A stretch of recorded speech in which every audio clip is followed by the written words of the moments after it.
पूरी दुनिया आपके सामने झुक जाएगी यदि आप एक विशेष चीज हमेशा अपनी जेब में रखेंगे। इस अक्टूबर माह में रातों रात कुबेर देव का खजाना आपके लिए खुल जाएगा। दुनिया की हर खुशी आपके कदमों में होगी और जीवन का सबसे बड़ा दुख चुटकियों में समाप्त हो जाएगा। यह चीज भिखारी को भी राजा बना सकती है।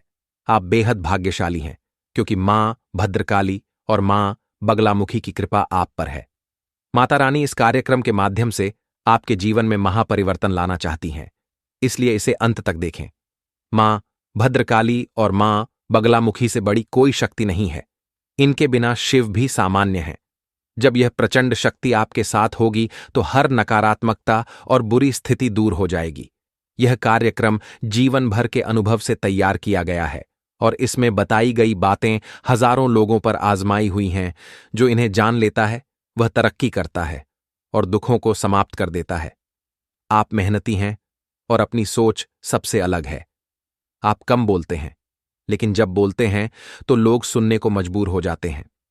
आपके व्यक्तित्व की खासियत यह है कि नफरत करने वाला भी आपके किसी गुण की तारीफ करता है। आपके अंदर जन्मजात हुनर है जिसे कुछ लोग पहचान चुके हैं और कुछ जल्द पहचान लेंगे। आप सफलता के लिए बने हैं, फिर भी आपको वह नहीं मिल रहा जिसके आप हकदार हैं। इसका कारण नकारात्मक ऊर्जा है जो आपके आसपास है। इस अक्टूबर माह में ग्रहों की चाल आपके लिए लाभकारी होगी। पितृदेवता माता लक्ष्मी और भगवान नारायण की कृपा भी आपको मिलेगी, लेकिन नकारात्मक ऊर्जा के कोहरे को हटाना जरूरी है। आप सच्चाई और अच्छाई के साथ जीते हैं, इसलिए समाज और आपके अपने ही आपसे जलते हैं। वे आपकी छोटी छोटी कामयाबी से नाराज होते हैं और कुछ लोग तंत्र मंत्र का सहारा लेते हैं। आप सरल हैं, इसलिए इन चीजों को नहीं समझ पाते और धोखा खाते हैं। इस कार्यक्रम में दी गई साधना आपके दुखों का अंत करेगी। इसे गंभीरता से लें। यह ज्ञान दुर्लभ है और इसे पाने के लिए लोग ज्योतिषियों को भारी रकम देते हैं, लेकिन हम माता रानी की सेवा में इसे मुफ्त दे रहे हैं। कमेंट में 3 बार जय मां भद्रकाली कृपा करो लिखें और चैनल को सब्सक्राइब करें। अब एक कहानी सुनें। एक शिष्य अपने गुरु से जीवन की परेशानियों की शिकायत करता है।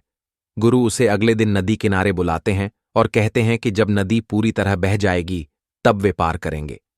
शिष्य हंसकर कहता है कि नदी कभी पूरी तरह नहीं बहती। गुरु समझाते हैं कि जीवन की परेशानियां नदी की तरह हैं। इंतजार करने से नहीं, बल्कि मेहनत और प्रयास से इन्हें पार करना होगा। जीवन में कष्ट हमेशा रहते हैं, लेकिन कष्ट में ही जीवन है। आप मेहनत करते हैं, लेकिन नकारात्मक ऊर्जा के कारण सफलता नहीं मिलती।